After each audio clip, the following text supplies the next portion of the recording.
पुंडलीक वरदे हरिविठ्ठल. श्री ज्ञानदेव तुकाराम. गोपाल कृष्ण भगवान की जय. माऊली ज्ञानेश्वर महाराज की जय. जगद्गुरु तुकाराम महाराज की जय. गुरु गोत्र अग्निपूजी अवसरे भजे द्विजी निमित्तादिकी यजी पित्रोद्वेषे.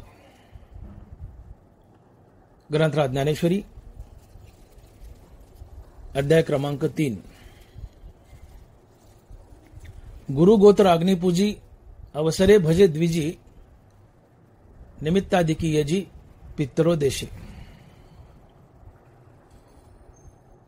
बीड शहर वाडिया वाचनालय ज्ञानेश्वरी अभ्यास वर्ग या सत्रात आपलं चालू असलेलं ज्ञानेश्वरीच्या 3ऱ्या अध्यायावरील चिंतन.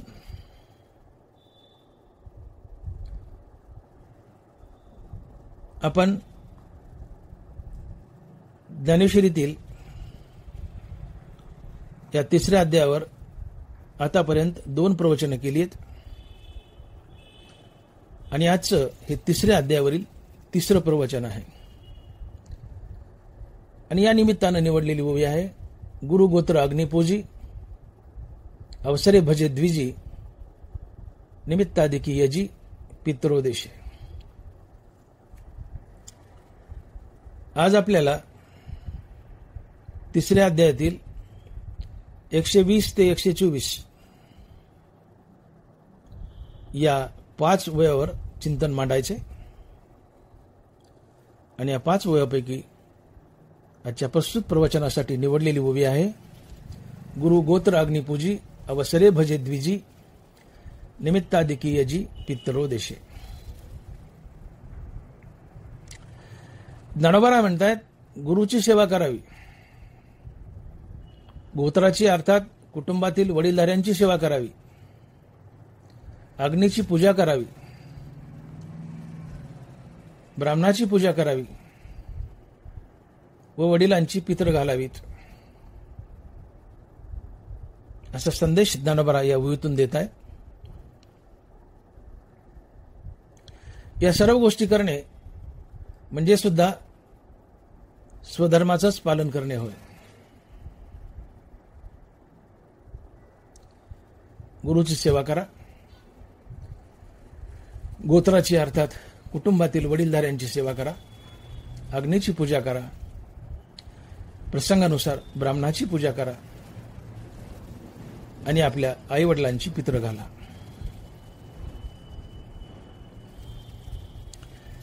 या सर्व गोष्टी करणे म्हणजे सुद्धा स्वधर्माचंच पालन होय.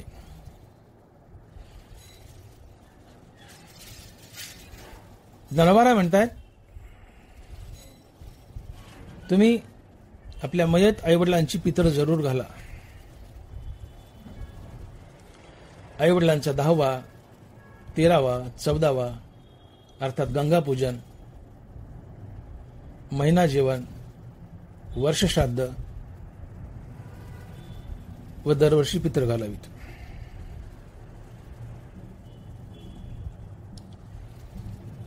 तुम्ही आपल्या आईवडिलांचं वर्षश्राद्ध जरूर घाला आणि दरवर्षी आपल्या आईवडिलांची पितर घाला असा संदेश ज्ञानोबा या ओवीतून देत आहेत. आईवडिलांची पितर घालावीत असे ज्ञानोबा का सुचवत आहेत. आईवडिलांची दरवर्षी पितर घालावीत असं ज्ञानोबा का सुचवत आहेत.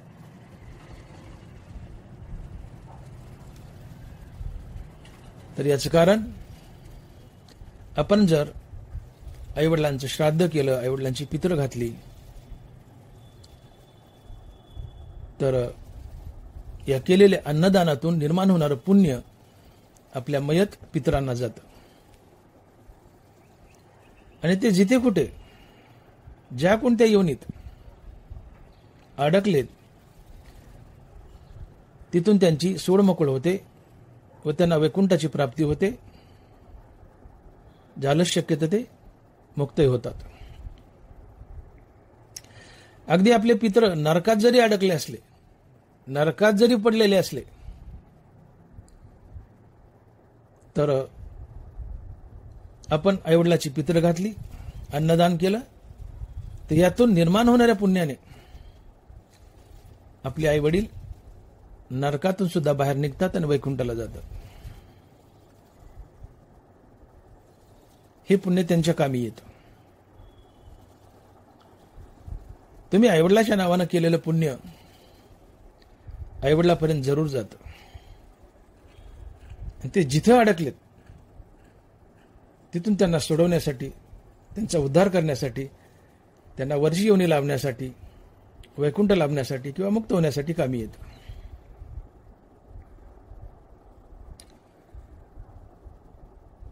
तुम्ही अशी शंका घेऊ शकता की का हो डॉक्टर मोठे, खरंच आईवडिलाच्या नावाने पित्र घातली, अन्नदान केलं, तर त्यातून निर्माण होणार पुण्य खरोखरच आईवडिलापर्यंत जातं का हो? हा, खरोखरच मेलेल्या आईवडिलापर्यंत जातं का? जातं, जरूर जातं. आपलं शास्त्र सांगतंय, नवऱ्यानं केलेलं अर्ध पुण्य बायकोला जातं. नवऱ्यानं केलेलं अर्ध पुण्य बायकोला जातं. मग मुलांनी आपल्या मयत पितरासाठी केलेलं पुण्य पितरांना का जाऊ नये? तर जरूर जातं, जरूर जातं. आणि ती पितर नरकात जरी पडलेली असली, नरकात जरी पडलेली असली, तर हे पुण्य त्यांना तिथून सोडवण्यास कामी येतं आणि त्यांना वैकुंठाची प्राप्ती करून देतं. आणि मग पित्र घालायचे, अन्नदान करायचे.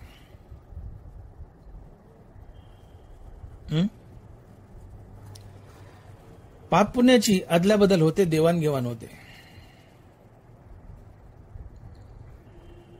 नवऱ्यानं केलेलं अर्ध पुण्य बायकोला येतं आणि बायकोनं केलेलं अर्ध पाप नवऱ्याला जातं. कशी गंमत आहे बघा. नवऱ्यानं केलेलं अर्ध पुण्य बायकोला येतं,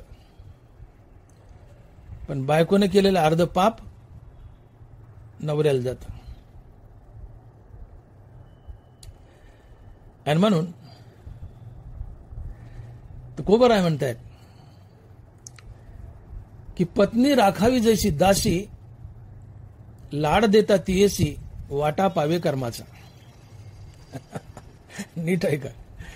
पत्नी राखावी जैसी दासी, लाड देता तियेसी, वाटा पावे कर्माचा.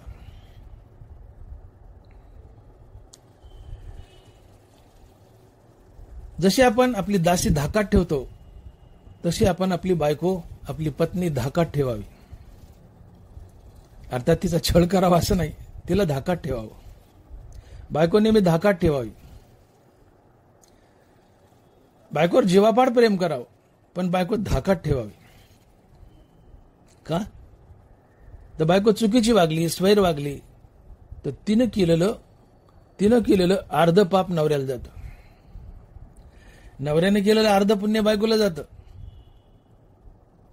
पण बायकोने केलेलं अर्ध पाप नवऱ्याला येतं आणि आपल्याला नरकाला जावं लागतं. आणि म्हणून तुकोबाराय म्हणतात की पत्नी राखावी जैसी दासी, लाड देता तियेसी, वाटा पावे कर्माचा. ती चुकीचं वागली, वाईट वागली, तर तिच्या हातून जे पाप घडल त्यातला अर्धा वाटा आपल्याकडे येतो.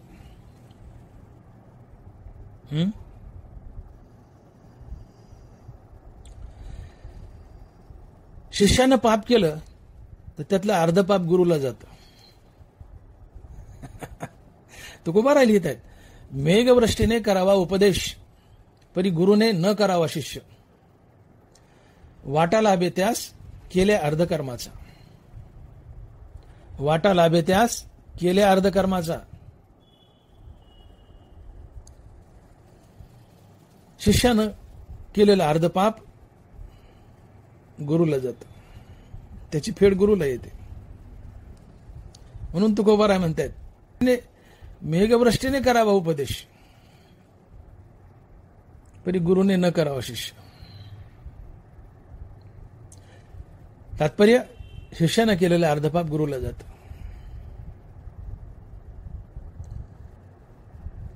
राष्ट्रानं केलेलं अर्धपाप राजाला जातं आणि राजाने केलेलं सगळं पाप त्या पुरोहिताला ब्राह्मणाला जातं. नामदेव महाराज लिहित आहेत, राष्ट्र करी पाप राजाने भोगावे, राजाचे ते सर्व पुरोहिता. नीट आहे का? राष्ट्र करी पाप राजाने भोगावे, राजाचे ते सर्व पुरोहिता. राष्ट्रानं जनतेनं जर पाप केलं तर ते अर्ध पाप राजाला जातं आणि राजाचं सगळंच पुरोहिताला जाते, ब्राह्मणाला जाते. ऐका चरण, राष्ट्र करी पाप राजाने भोगावे, राजाचे ते सर्व पुरोहिता. राजाचे ते सर्व पुरोहिता. राहिलं सर्व, अर्ध तर नक्कीच जाते. जनतेने पाप केलं तर त्यातलं अर्ध पाप राजाला जातं आणि राजा नरकाला जातो. आणि म्हणून नाथ महाराज लिहित आहेत भागवतामध्ये की राज्याच्या अंती नरक, राज्याच्या अंती नरक. नाथ महाराज लिहित आहेत की राजा हा सहसा नरकालाच जातो. काही राजे अपवाद, मोक्षाला गेले, स्वर्गाला गेले, अपवाद. पण बहुतांशी राजे नरकालाच जातात. का? तर राजा जर दुष्ट दुराचारी असेल तर प्रजाही दुष्ट दुराचारीच असते. प्रजा स्वैर वागते, पाप करते. यातलं अर्ध पाप, प्रजेनं केलेलं अर्ध पाप राजाकडे येतं आणि या पापामुळे राजा नरकाला जातो. आणि म्हणून नाथ महाराज लिहितात की राज्याच्या अंती नरक. कोणताही राजा अपवाद वळतात, थोडे अपवाद वगळा. अपवाद वगळता बहुतांशी राजे हे नरकालाच जातात. पण राजा होणं सोपं नाहीये. राजा व्हायची मजा वाटते. जो राज्य चालवतो तो राजा. सरपंच गावचा राजा आहे, आमदार तालुक्याचा राजा आहे, खासदार जिल्ह्याचा राजा आहे, मुख्यमंत्री प्रांताचा राजा आहे, प्रधानमंत्री देशाचा राजा आहे. हे राजे आहेत. जो राज्य चालवतो तो राजा. मंत्री व्हा वाटतं, मुख्यमंत्री व्हा वाटतं, प्रधानमंत्री व्हा वाटतं. पण नाथ महाराज म्हणतात की राजा सहसा नरकालाच जातो जर राजा नीती व न्यायप्रिय नसेल तर. राजा नीती आणि न्यायप्रिय नसेल तर प्रजा नीती आणि न्यायप्रिय नसते. प्रजा स्वैर वागते, पाप करते आणि प्रजेचं अर्ध पाप राजाला जातं आणि या पापामुळे राजा नरकाला जातो. म्हणून राज्याच्या अंती नरक. म्हणून मंत्री व्हायची मोठी मजा वाटते. मंत्री व्हायची मजा वाटते. हे सगळे मंत्री राजे आहेत. मंत्री व्हायची मजा वाटते. पण मंत्र्याची प्रजा जर स्वैर वागत असेल तर या प्रजेचं अर्ध पाप मंत्र्याकडे येतं आणि या पापानं मंत्री नरकाला जातो, राजा नरकाला जातो. म्हणून विचार करा. राजा व्हायची मजा वाटते. मग राज्य नीती आणि न्यायाने चालवा. भीतीपोटी का होईना प्रजा ही नीती आणि न्यायप्रिय असते. प्रजा पाप करत नाही, प्रजेचं पाप तुमच्याकडे येत नाही, राजाचा उद्धार होतो. राजा नीती आणि न्यायप्रिय नसेल तर प्रजाही नीती आणि न्यायप्रिय नसते, स्वैर वागते आणि प्रजेने केलेलं अर्ध पाप राजाकडे येतं आणि राजा या पापामुळे नरकाला जातो. म्हणून राज्याच्या अंती नरक. नाथ महाराज. मग विषय असा होता की मी म्हणालो की मुलानं आपल्या मयत पितरासाठी अन्नदानाच्या रूपात केलेलं पुण्य, हे पुण्य या पितरांना जातं का? हो, जातं. मी हो म्हणालो, जातं, जरूर जातं. पाप पुण्याची अदला बदल आहे, ट्रान्सफर आहे. नवऱ्यानं केलेलं अर्ध पुण्य जर बायकोला जात आहे तर मुलांनी आपल्या मयत पितरासाठी केलेलं पुण्य पितरांना का जाऊ नये? जरूर जातं, जरूर जातं. आणि ते जिथं कुठं अडकलेत तिथून त्यांना सोडवण्यासाठी हे पुण्य टेकन देतं आणि हे पुण्य त्यांना वरच्या योनीला सद्गतीला घेऊन जातं, वैकुंठाची प्राप्ती करून देतं, कधी कधी मुक्तही करतं.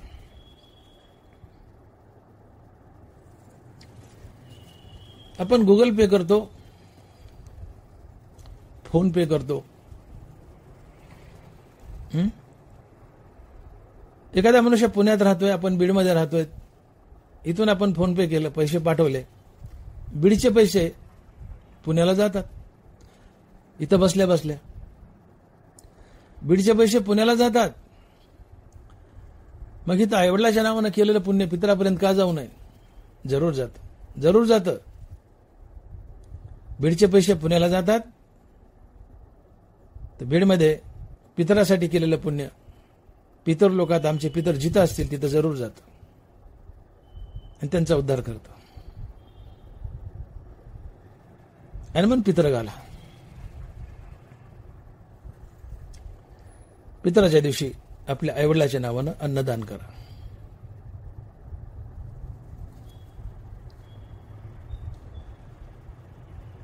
वर्षश्राद्ध असो, पितर असो, या गोष्टी आईवडिलाच्या नावानं आवडीने कराव्यात. अहो, आईवडिलांनी आमच्यासाठी काय म्हणून केलं नाही हो? आईने जन्म दिलाय, 9 महिने पोटात वागवलंय, कोडकौतुक केलंय, लहानपणी गोमूत केलाय, काय काय केलं नाही, लालन पालन केलंय. सगळं सगळं करते आई, बापही सगळं करतो. हे मायबापाचे उपकार कशानंच फेडता येत नाहीत. परंतु तरी थोडंफार यांच्या ऋणातून उतराई होण्यासाठी आम्हाला त्यांच्यासाठी काही करावं लागतं. शास्त्रामध्ये एकूण 3 ऋण आहेत: देवऋण, ऋषीऋण आणि पितृऋण. अजून एक आहे 4थं, भूतऋण. देवऋण, देव आम्हाला जन्माला घालतो, लहानाचं मोठं करतो, सांभाळतो. या बदल्यात आम्ही देवाचं नाव घ्यावं, आम्ही देवऋणातून उतराई होतो. ऋषीऋण अर्थात संतऋण. संतानं ज्ञानेश्वरीत गाथेत जे लिहून ठेवलंय तसं तसं आम्ही वागावं, आम्ही संत ऋणातून उतराई होतो. समाज ऋण, आम्ही समाजाचं काही देणं लागतो, ज्याला भूतऋण म्हणतो. आपल्या सभोवताली असलेल्या समाजाचं कुठल्या ना कुठल्या रूपात आपल्यावर काही ना काही ऋण असतं. समाजाचे आपल्यावर अनंत उपकार असतात.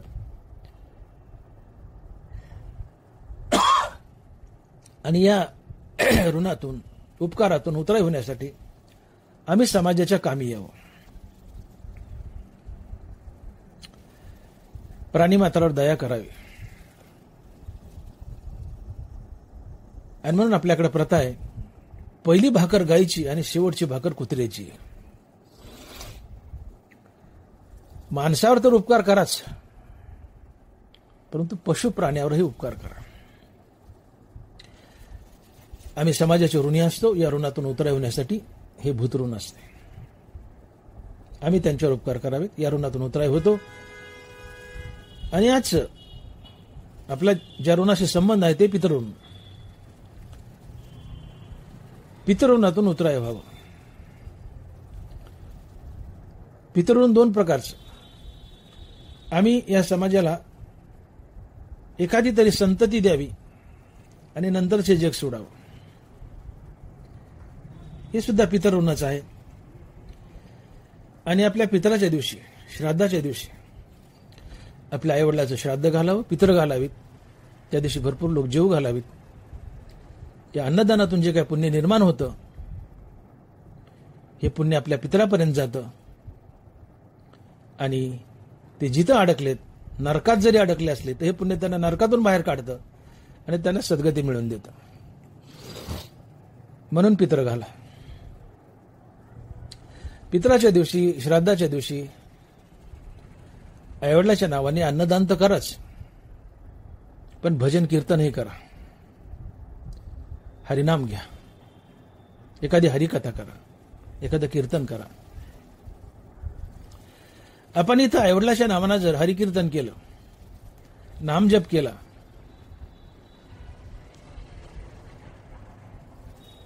तर काय फायदा होतो तुकोबाराय सांगतायत. तुका म्हणे कोटी कुळे ती पुनीत, तुका म्हणे कोटी कुळे ती पुनीत, भावे गाता गीत विठोबाचे. तुम्ही आम्ही जर आवडीनं विठ्ठलाचं नाम गायलं, हरिनाम घेतलं, तर या हरिनामाने आमची कोटी कोटी कुळं पुनीत होतात. आम्ही तरी म्हणतो इकडच्या 21 पिढ्या, माईकडच्या आणि बापाकडच्या 21 पिढ्या, अशा 42 कुळ्याचा उद्धार होतो. एखादा वैष्णव घरात जन्माला आलं तर, हरिनाम घेतलं तर. पण तुकोबाराय तर कोटी म्हणताय, तुका म्हणे कोटी कोटी कुळे ती पुनीत, तुका म्हणे कोटी कुळे ती पुनीत, भावे गाता गीत विठोबाचे.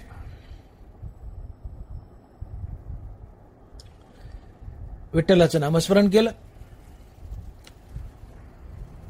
तर तुमची कोटी कोटी कुळे पुनीत होतात. 42 पिढ्या तर नक्कीच होत आहेत.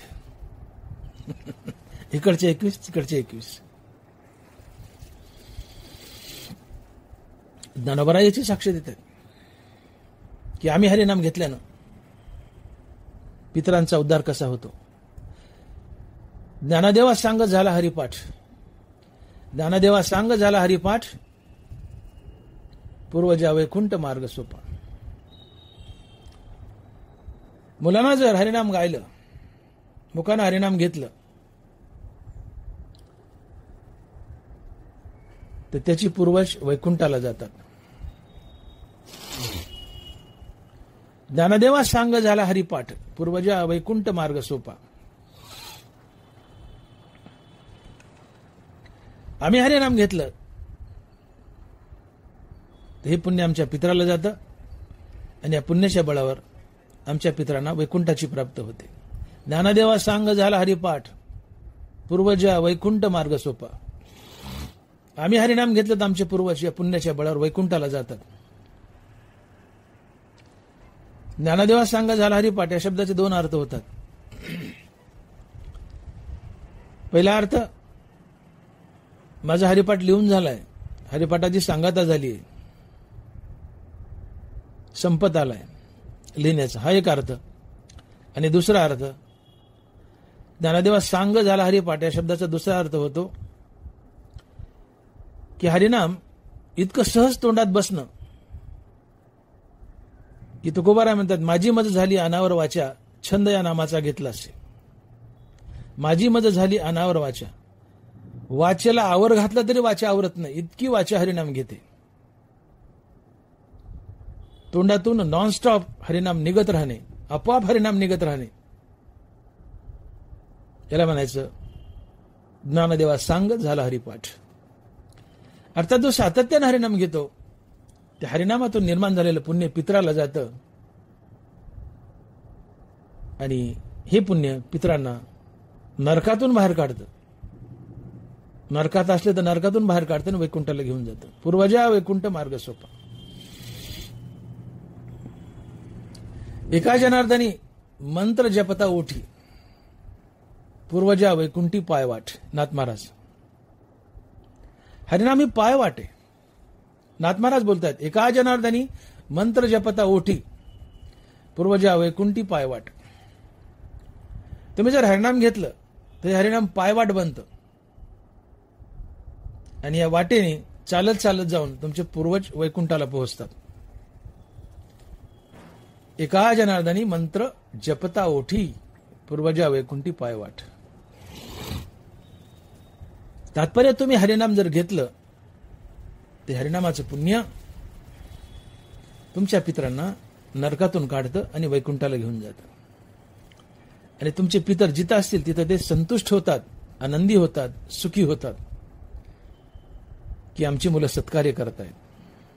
नाथ महाराज लिहित आहेत, शरण रिगालिया श्री रघुनाथा, शरण रिगालिया श्री रघुनाथा, पूर्वजा होय सुखरूपता. तुम्ही तर हरिनाम घेतलं तर तुमचे पितर, तुमचे पूर्वज सुखी होतात. आणि एवढंच नाही तर ते नरकात असले तरी नरकातून निघतात आणि वैकुंठाला जातात. वेळ आली तर मुक्तही होतात. हा महिमा आहे पितराचा, वर्षश्राद्धाचा.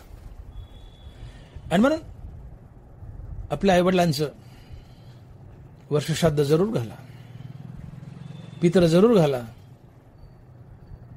वर्षश्राद्धाला पितराला अन्नदान करा,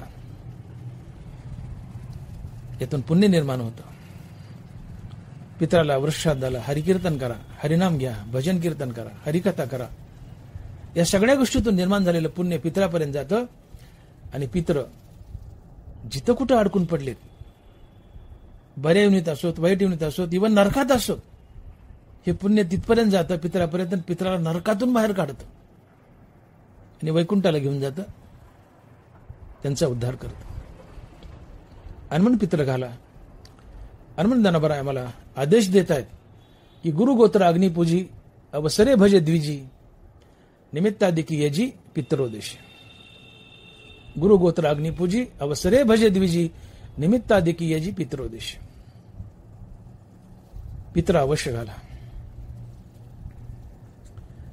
पितर घातल्यानंतर त्यातून निर्माण होणारं पुण्य आपल्या पूर्वजापर्यंत जातं आणि हे पुण्य पूर्वजाला वैकुंठाला नेतं, त्यांचा उद्धार करतं. तुम्ही म्हणाल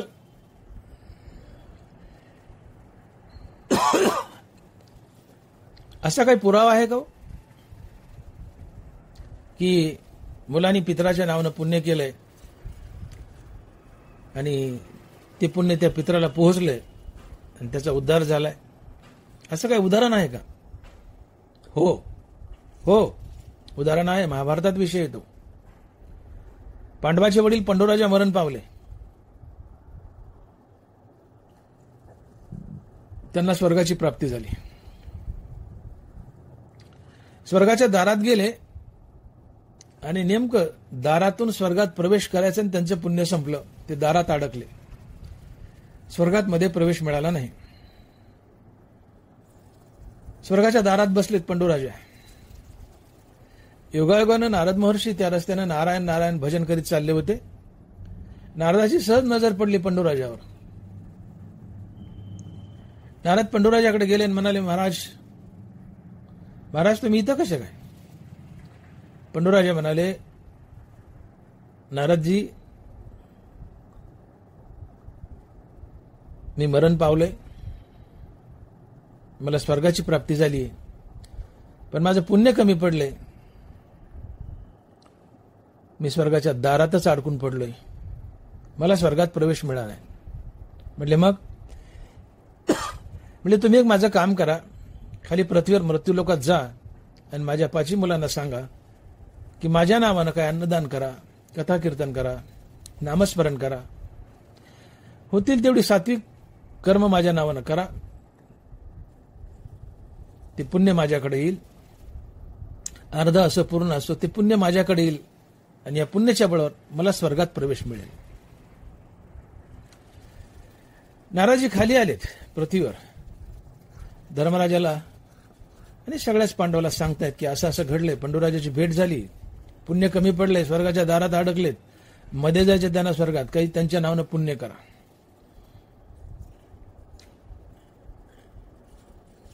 युधिष्ठिरानं सर्वच पांडवानं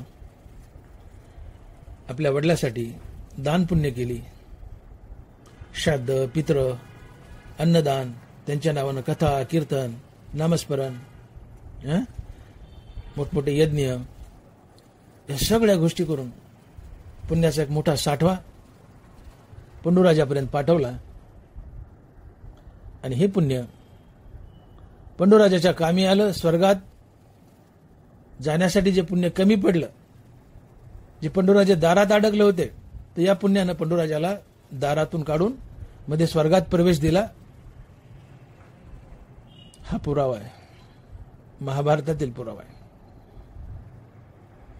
आणि म्हणून तुम्ही जर शंका घेतली की खरंच इथं गेलेलं पुण्य आमच्या पितरापर्यंत नक्की जातं का हो, तर जातं. तुम्ही म्हणाल काय पुरावा आहे, ते पंडूराजाचा पुरावा आहे महाभारतात. व्यास महर्षींनी लिहिले महाभारत, हा पुरावा आहे. आणि म्हणून आपल्या आईवडिलांचं श्राद्ध पितर अवश्य घाला, अन्नदान करा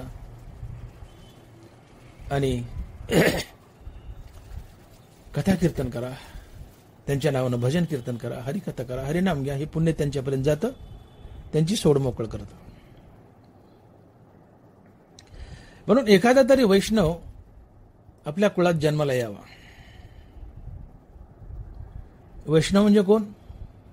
वैष्णव तो जया अवघी देवावरी माया. वैष्णव तो की ज्याची फक्त देवावरच माया आहे, संपत्ती धनदौलत मुलाबाळावर माया नाही. विषय तो त्यांचा झाला नारायण, नावडे धनजन माता पिता. तात्पर्य ज्याला हरी आणि हरिनाम आवडतं, बाकी काहीच आवडत नाही, तो वैष्णव असतो. ठीक आहे, अशी वैष्णव अतिशय दुर्मिळ असतात. हा वैष्णव म्हणजे संतच.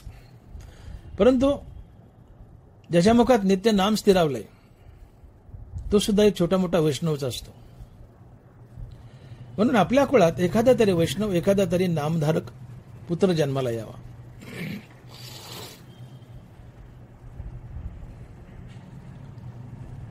त्यांनी घेतलेल्या नामस्मरणानं जे काय पुण्य निर्माण होतं, ते पुण्य आपल्या पितरापर्यंत जातं आणि त्यांचा उद्धार करतं. आणि कुळात एकही वैष्णव जर जन्माला आला नाही, तर तुकोबा लिहित आहेत, जय कुळी नाही एकही वैष्णव, जय कुळी नाही एकही वैष्णव, त्याचा बुडे भव नदी ताफा. ज्या कुळात एकही वैष्णव जन्माला येत नाही, एकही हरिभक्त जन्माला येत नाही, एकही नामधारक जन्माला येत नाही, काय होतं? त्याचा बुडे भव नदी ताफा.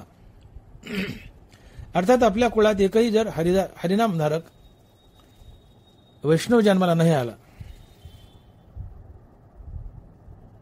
तर त्याचं सगळं कुळ भवनदीत बुडतं, अर्थात संसार बंधनात अडकतं किंवा नरकालाही जातं. त्याचा बुडे भव नदी ताफा. कुळात एकही वैष्णव जन्माला येत नाही, एकही नामधारक जन्माला येत नाही. होतं काय? सगळं कुळ मागच्या अनेक पिढ्या संसार बंधनात अडकतात, नरकालाही जातात. त्याचा बुडे भव नदी ताफा. म्हणून ज्ञानदेव म्हणे, नाम जपा हरीचे, परंपरा त्याचे कुळ शुद्ध. हरिनाम जपा. तुम्ही हरिनाम जपलं, तुमच्या कुळात नामधारक संतती जन्माला येईल. कारण नामधारकाच्या पोटी नामधारकच येतो. नामधारकाच्या पोटी नामधारकच संतान येते. तुम्ही नामधारक असेल तर पोटी नामधारक संतान येईल. आणि नामधारक संतान वैष्णव असेल, तुमच्या कोटी कोटी कुळाचा उद्धार करेल. तुका म्हणे, कोटी कुळे ती पुनीत, भावे गाता गीत विठोबाचे. आणि म्हणून नामस्मरण करा.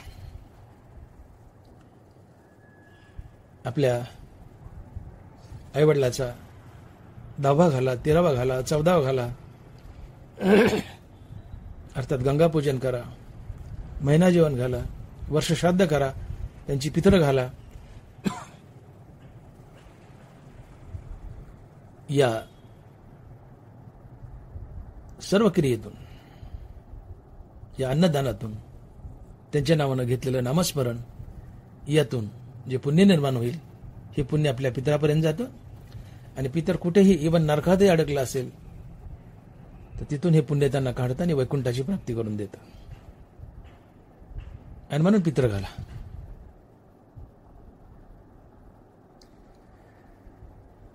सध्या कलियुगात तर पितराची फार गरज आहे. तुम्ही म्हणाल कशी? मोठी गंमत आहे बघा. कलियुगात एवढं पाप वाढलंय, एवढं पाप वाढलंय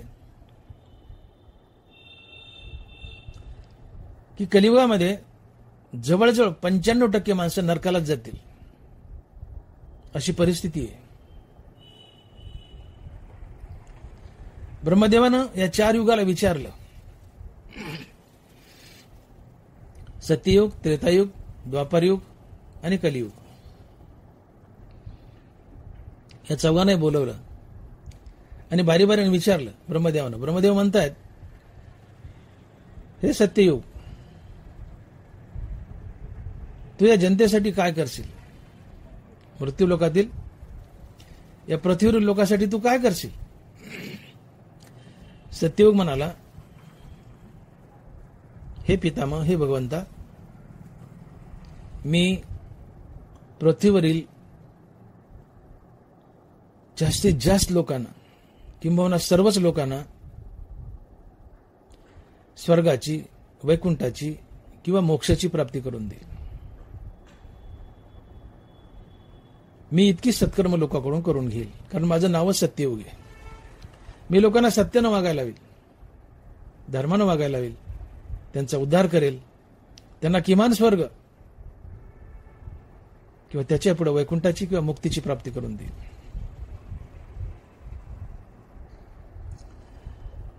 त्रेतायुगाला विचारलं, बा तू काय करशील रे पृथ्वीवर? त्रेतायुग म्हणाला, हे भगवान ब्रह्मदेवा, मी 50-50 50% लोकांना नरकाला घालील, 50% लोकांना स्वर्ग, वैकुंठ किंवा मोक्षाला नेईल. ठीक आहे म्हणले. द्वापार युगाला विचारलं, हे वा तू काय करशील? द्वापार म्हणतो, हे पितामह भगवंता, मी 75% लोक नरकाला नेईल, 25% लोक स्वर्ग, वैकुंठ किंवा मुक्तीला नेईल. ठीक आहे म्हणले. शेवटी कलीला विचारले, कलीला विचारले, कली तू काय करशील रे बाबा? म्हणले, हे ब्रह्मदेवा, हे पितामहा, मी 100% लोक नरकाला नेईल. हे पितामह, मी 100% लोक नरकाला नेईल, एकही मनुष्य मोक्षाला जाऊ द्यायचो नाही. माझ्या तावडीतून सुटले तर हुकून चुकून काही जातील, पण कुणी मोक्षाला, वैकुंठाला जाऊ नये, स्वर्गाला जाऊ नये याचाच मी प्रयत्न करेन. माझ्या तावडीतून सुटले तर जातील थोडेफार, पण मी 100% नरकाला घालायचा प्रयत्न करेन. ना स्वर्ग, ना वैकुंठ, ना मुक्ती, कुठेच जाऊ देणार नाही. का? तर कलियुगात वावरणारी लोक घोर पाप करतील आणि पाप त्यांना नरकात नेईल. आज अशी परिस्थिती बघा, 90% लोक दारू पित आहेत. कलियुगामध्ये 90% लोक दारू पित आहेत, 10% अपवाद वगळा. दारू पिणं महापाप आहे, महापाप नरकाला नेतं. दारू पिणारा प्रत्येक माणूस नरकालाच जातो. मग कलियुग का खोटं बोलला का? ते म्हणला ना, मी 100% नरकाला घालील, माझ्या तावडीतून काय सुटले तर जातील म्हणले स्वर्ग, वैकुंठ किंवा मोक्षाला. 90% लोक दारू पितात. दारू पिणं महापाप आहे. ब्रह्महत्या, सुरापान, स्थेय, गुरुवांगनागमन, ही 5 महापाप आहेत. कुणाचा खून करणं, दारू पिणं, सोन्याची चोरी करणं, गुरुच्या पत्नीसोबत भोग घेणं आणि या 4 कर्माला मदत करणं. तुम लढो हम कपडे सांभाळते, या 4 कर्माला मदत करणं हे 5वं महापाप आहे. हापडथापड करणं कुणाला, हे पाप आहे. कुणाचा खूनच करणं हे महापाप आहे. मांस खाणं पाप आहे, दारू पिणं महापाप आहे. दारू मटणाच्या पुढे ठेवली देवानी, दारू मटणाच्या पुढे ठेवली.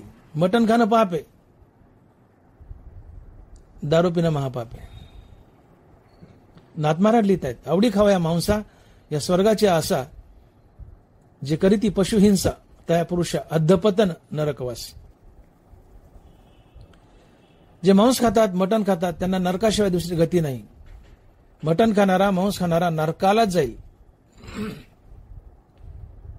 आणि दारू पिणार तर जाईल. कारण मांस खाणं, मटण खाणं हे पाप आहे, पण दारू पिणं तर महापाप आहे. पापापेक्षा महापाप मोठं असतं. म्हणून दारू पिणारा प्रत्येक मनुष्य नरकाला जातो, किंबहुना जाईल. मटण खाणारा प्रत्येक मनुष्य नरकाला जाईल. स्थेय, पैसा चोरला पाप आहे, सोनं चोरलं, सोन्याची चोरी म्हणजे स्थेय. पैसा चोरला पाप आहे, सोनं चोरलं महापाप आहे. सध्या 99% लोक पैसे चोरत आहेत. 99%. खुन करून, डाके टाकून नाही चोरले, पण भ्रष्टाचार करून तरी चोरतायत ना. हा भ्रष्टाचार ही चोरीच आहे. दुसऱ्याच्या खिशातला पैसा आपल्या खिशात आणणं, मार्ग कोणताही असो, दुसऱ्याच्या खिशातला पैसा आपल्या खिशात आणणं ही चोरीच आहे. सोनं चोरलं महापाप आहे, पैसा चोरला पाप आहे. सध्या 99% लोक करप्ट आहेत, भ्रष्टाचारी आहेत, पैसा चोरतायत. पैशाची चोरी पाप आहे, सोन्याची चोरी महापाप आहे. पाप महापाप तुम्हाला नरकाला नेतं. पण करप्ट भ्रष्टाचारी प्रत्येक मनुष्य नरकाला जाईल. 99% लोक भ्रष्टाचारी आहेत, हे 99% लोक नरकाला जातील. गुरुची पत्नी भोगणं महापाप आहे. परस्त्री भोगली पाप आहे, पण गुरुची पत्नी भोगली तर महापाप आहे. घरात लक्ष्मी समान पत्नी हात पसरून उभी असते, पण आज समाजात 90% लोक असे आहेत की या लक्ष्मी समान पत्नीकडे डोंकून पाहत नाहीत आणि परस्त्रीच्या मागे धावतायत. परद्रव्य परिणारीचा अभिलाष, इथून या रास सर्व भाग्य. ज्या दिवशी भ्रष्टाचारानं लबाडीनं लोकांचा पैसा लुटाल आणि परस्त्री भोगाल, तुमच्या भाग्याचा रास होईल. एक ना एक दिवस तुम्हाला दारिद्र्य येईल आणि मेल्यावर तुम्ही नरकालाही जाल. म्हणून शहाणे व्हा. ब्रह्महत्या, सुरापान, स्थेय, गुरुवांगनागमन, कुणाचा खून करणं, दारू पिणं, सोन्याची चोरी करणं, गुरुची पत्नी भोगणं आणि या चारही गोष्टीला मदत करणं, ही 5 महापाप आहेत. म्हणून कुणाला हपडतापड केली, हाणलं मारलं पाप आहे, खून केला महापाप आहे, मांस खाल्लं, मटण खाल्लं पाप आहे, दारू पिलं महापाप आहे, पैसा चोरला पाप आहे, सोनं चोरलं महापाप आहे, परस्त्री भोगली पाप आहे, गुरुची पत्नी भोगली महापाप आहे, आणि या सगळ्या गोष्टीला मदत केली, ही सगळी पाप आहेत. पाप काय महापाप काय, ही सगळी पाप आहेत. आणि म्हणून कुणाचा खून करणं, मटण खाणं, दारू पिणं, पैसा चोरणं, सोनं चोरणं, परस्त्री भोगणं, गुरुची पत्नी भोगणं, या सगळ्या गोष्टी तुम्हाला नरकाला नेतात.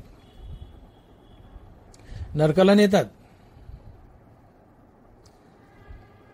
आणि मग कलीने वचनच दिले ब्रह्मदेवाला की मी 99% किमान 90% नरकाला नेईल. हे सगळे नरकात जर पितर पडले तर त्यांना नरकातून काढायसाठी हे पितर घातलेलं पुण्य कामाला येतं. हनुमान पितर घाला. पितराच्या उद्धारासाठी हरिकीर्तन करा, हरिकथा करा, नामस्मरण करा. सध्याचे 90% पितर नरकाला चाललेत. कारण थोडे बघा, सगळेच दारू प्यायलेत, पेशंट प्यायलेत, डॉक्टर प्यायलेत, हलके प्यायलेत, भारी प्यायलेत, थोडेफार वगळा सगळेच मटण खायलेत, मांस खायलेत, थोडेफार वगळा सगळेच भ्रष्टाचार करायलेत, थोडेफार वगळा सगळेच परस्त्री भोगायलेत. आणि मग तुम्ही नरकाला नाही जायचं तर काय होईल? मग नरकातून तुम्हाला कोण काढील? हे पितराच्या नावाने केलेलं पुण्य तुम्हाला नरकातून काढील. आणि म्हणून मी बोललो की सध्या कलियुगात पितर घालायची जास्त गरज आहे. कारण पितराच्या नावानं कुठल्याही स्वरूपात केलेलं पुण्य पितापर्यंत जातं आणि हे पुण्य पितराला नरकातून काढतं, वैकुंठाची प्राप्ती करून देत. म्हणून पितर घाला, श्राद्ध घाला. हा कली ज्या वेळेस मृत्यूलोकात आला, बारीबारीने 4 युग फिरत असतात. अंदाजे आकडे सांगतो. कलियुग 4,32,000 वर्षाचं असते. द्वापारयुग अंदाजे 8 लाखाचं असते आणि त्रेतायुग 12 लाखाचं आणि सत्ययुग 16 लाखाचं. हे अंदाजे आकडे, नकनक वरून आकडे आहेत अजून. ते युग बारी बारीने फिरत असतात. द्वापार युग संपलं, भगवान श्रीकृष्ण आपल्या वैकुंठाला गेले, पांडवांचंही स्वर्गारोहण झालं. द्वापार युग संपलं आणि कलीचा प्रवेश झाला. आणि कली ज्या वेळेस या मृत्यूलोकात अवतीर्ण झाला, प्रगट झाला, त्यावेळेस इथे राज्य चालू होतं परीक्षिताचं. राजा परीक्षित, अभिमन्यूचा मुलगा, अर्जुनाचा नातू. हा कली परीक्षितापुढे येऊन उभा राहिलाय आणि परीक्षिताला सांगतोय की राजन, मी कली आहे. 4 युग बारी बारीने फिरतात, मी कली आहे, आता माझा नंबर आहे. मी कली म्हणलं की परीक्षितानं तलवारच काढली. तुझं मुंडकं छाटतं म्हणले, चल निघ इथून, माझ्या राज्यात येऊ नको. परीक्षित रागावला. कलीने विनंती केली, राजन, सृष्टीचा नियम आहे, 4 युग बारी बारीने फिरतात, 3 युग संपलेत, आता माझी बारी, मी कली आहे, मी आलोय, तुम्ही मला वापस पाठवू शकत नाहीत. ठीक आहे, तुम्ही नीती न्यायप्रिय आहात, माझा प्रवेश तुम्हाला नकोय, पण तरी राजन मी विनंती करतो, हे राजा परीक्षिती, तुम्ही मला अशा काही जागा दाखवा, त्या जागेच मी राहील, इतरत्र जाणार नाही. आणि जिथं हरिनाम चालू आहे, साधू संतांचा वास आहे, तिथं मी जाणारच नाही. वचन दिले कलीने, राजा तू जागा दाखव, त्या जागेतच मी राहील आणि हरिनाम आणि संतापासून सदैव दूर राहील. परीक्षिती प्रसन्न झाला, म्हणतो ठीक आहे. परीक्षितीने या कलीला 4 जागा दाखवल्यात. त्यात पहिली जागा आहे, परीक्षित म्हणतो, कली तू या 4 ठिकाणी राहा. त्यातलं पहिलं ठिकाण आहे, जो दारू पितो त्याच्या घरात राहा, जो जुगार खेळतो त्याच्या घरात राहा, जो परस्त्री भोगतो त्याच्या घरात राहा, जो हत्या करतो आणि मांस खातो त्याच्या घरात राहा. कली म्हणला ठीक आहे. काय काय जागा दाखवल्यात? दारू पिणे, जुगार खेळणे, परस्त्री भोगणे, हत्या करणे, मांस खाणे, या 4 लोकांच्या घरात राहा. पण कली फार हुशार होता. कली म्हणाला, महाराज, राजन, माझं कुटुंब थोडं मोठं आहे, मला 4 रूमचा ब्लॉक पुरणार नाही. मला 2 BHK पुरणार नाही, मला 3 BHK द्या, मला अजून एक खोली वाढून द्या म्हणले. अर्थात अजून एक जागा वाढून द्या. तर त्यावेळेस राजा परीक्षितीने कलीला अजून एक 5वी जागा दिली. ती 5वी जागा आहे की लबाडीने, भ्रष्टाचाराने घरात आणलेला पैसा आणि भ्रष्टाचाराने, लबाडीने चोरून घरात आणलेलं सोनं, या ठिकाणी वास कर. ही 5वी जागा दाखवली. तर कलीचा वास कुठे कुठे आहे? जो दारू पितो, जुगार खेळतो, परस्त्री भोगतो, हत्या करतो, मांस खातो, जो भ्रष्टाचारानं घरात पैसा आणतो, भ्रष्टाचारानं सोनं घरात आणतो, या सर्व ठिकाणी कलीचा वास आहे. कली या शब्दाचा अर्थ होतो भांडण. कली म्हणजे कळी, कळ म्हणजे भांडण. तर ज्याच्या घरात कलीचा वास आहे त्या घरात सातत्याने भांडण तंटा असतो. कली माथ्यावर सवार असेल तर तुमची बुद्धी भ्रष्ट करतो. आणि म्हणून ज्या घरात कलीचा वास आहे त्या घरात माणसात पटत नाही, अवदसा पीठ कांडत असतात, कुणी कोणाचं ऐकत नाही, स्वैर जीवन, भांडण तंटा, शांती नाही, स्वर जीवन. त्या घरात दुःख नांदतं, अशांती नांदते, भांडण तंटा नांदतो, माणसात पटत नाही, माणसं कशी वागतात, वाईट वागतात, आणि या लोकांचं शेवटी पतन होतं. कली या लोकांचं पतनच करतो, का कली यांच्याकडून पाप करून घेतो. आणि म्हणून सावध व्हा.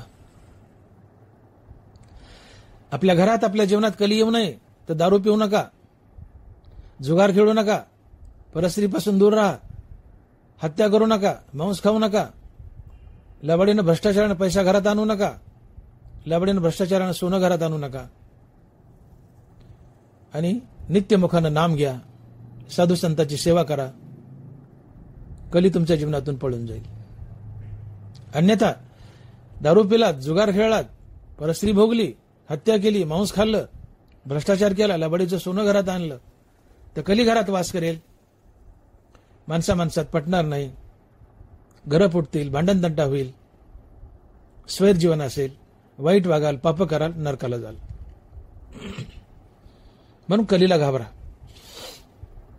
कलीला घाबरा आणि हरिनामाकडे वळा. जीवनाचं सोनं होईल, जीवनाचं सोनं होईल.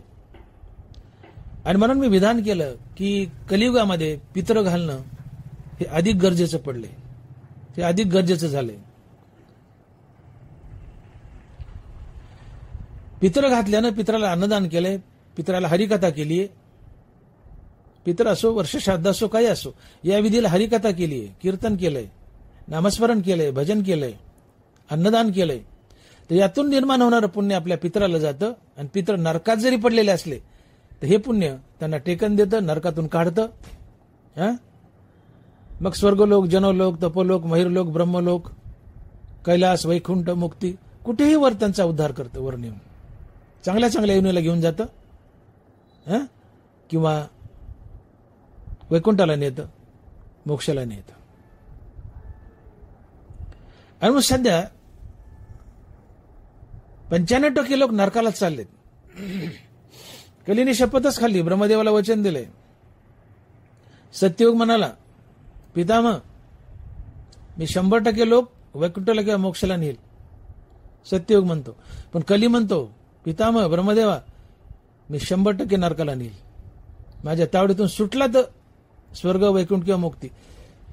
पण नाही सुटला तावडीतून तर 99% होत नाही, मी नरकालाच घेऊन जाईल. का तर कलियुगात लोक पाप करतायत.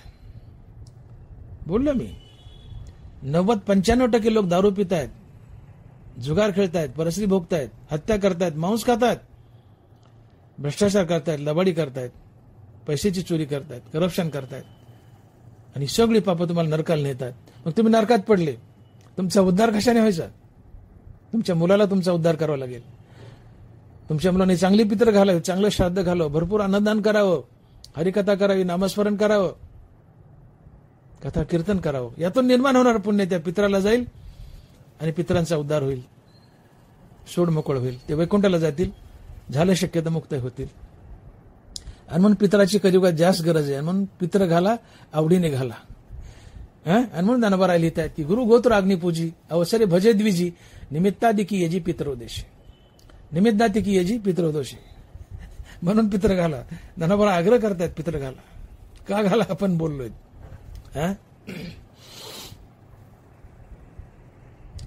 तुम्ही म्हणाल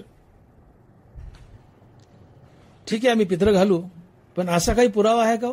एखाद्या मोठ्या माणसानं पितर घातलेत, मोठ्या माणसानं वर्षश्राद्ध केले? हो, आहे ना. भगवान श्री रामचंद्र प्रभू राम यांनी आपले वडील राजा दशरथ यांचं गयेला पिंडदान केलंय, वर्षश्राद्ध केलंय. शास्त्र पुरावा आहे.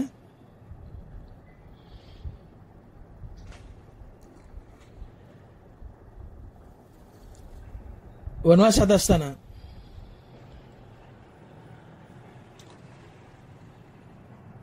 राम, लक्ष्मण आणि सीतामय्या त्यांना निरोप गेला. त्यांना कळालं की राजा दशरथ मरण पावलेत. राम थोरला मुलगा. राम, लक्ष्मण आणि सीतामय्या यांनी ठरवलं की आपण आता आपल्या वडिलाचं वर्षश्राद्ध करावं, पिंडदान करावं. याकरता हे तिघही गयेला गेलेत. पिंडदानासाठी गया प्रसिद्ध आहे.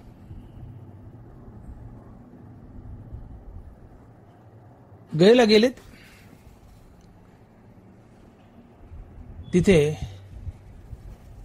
गयेला जी नदी आहे निरंजना,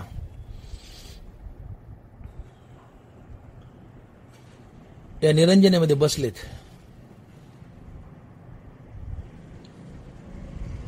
आणि तेथील विधी करणारे ब्राह्मण देवता प्रभू रामचंद्र, लक्ष्मण आणि सीतामय्या.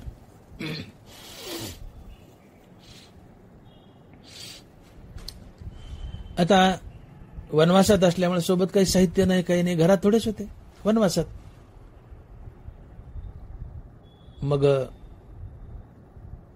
भगवंतानी प्रभू रामचंद्रानं भाताचे पिंड बनवले आणि तो पिंड सीतामायाच्या हातात दिला आणि म्हणले, सीते तू थांब इथं, मी आणि लक्ष्मण जाऊन पूजेची सामग्री गावातून घेऊन येतो. बाजूला गाव होतं गया, फुलं काय लागेल ते साहित्य सामग्री घेऊन येतो. तर गाव थोडंसं दूर अंतरावर गेले फुलं आणायला, पूजेची सामग्री आणायला. राम लक्ष्मण गेलेत. यायला थोडा वेळ लागला. 12 वाजलेत. राम लक्ष्मण अजून आलेले नाहीत. एक आकाशवाणी झाली की सीते तो पिंड माझ्या हातात दे. आणि भस्कन नदीच्या वाळूतून, जिथे सीता बसली होती त्या वाळूतून एक हात वर आला आणि आतून आवाज आला की मी राजा दशरथ आहे. आकाशवाणी झाली, मी राजा दशरथ आहे, सीते तो पिंड मला दे. सीता दचकली, घाबरली. पाहती तर सासऱ्याचा हात आहे, ओळखीचा हात आहे, आवाज बी येतोय, सासऱ्याचा आवाज ओळखला. सीता घाबरली आणि तो पिंड राजा दशरथाच्या अर्थात सासऱ्याच्या हातात देऊन टाकला सीतेने. तो हात वाळूत गेला आणि राजा दशरथ अदृश्य झाले. थोड्या वेळात राम लक्ष्मण आले पूजेची सामग्री घेऊन आणि चल म्हणले सीते आपण आता पिंडदान करूया. सीता म्हणते पिंड तर दिला मी. म्हणले कुणाला? म्हणले मामांजीला, राजा दशरथाला. राम म्हणतात सीते खोटं बोलते का? अहो नाही म्हणले, मी राजा दशरथालाच दिलाय, त्यांचा हात आला वाळवतून आणि मी त्यांना पिंड देऊन टाकला. रामाला वाटलं सीता खोटी बोलते. रामाला राग आला, डोळे लाल बंद झाले. म्हणले प्रभू तुम्ही कधीच अविश्वास दाखवत नाहीत, माझ्यावर रागवत नाहीत, आज रागावलेत, अविश्वास दाखवलेत, असं नका करू. मी खरोखरच राजा दशरथाला पिंड दिलाय, बरोबर 12 वाजता दिलाय, 12 वाजून 5 मिनिटांनी.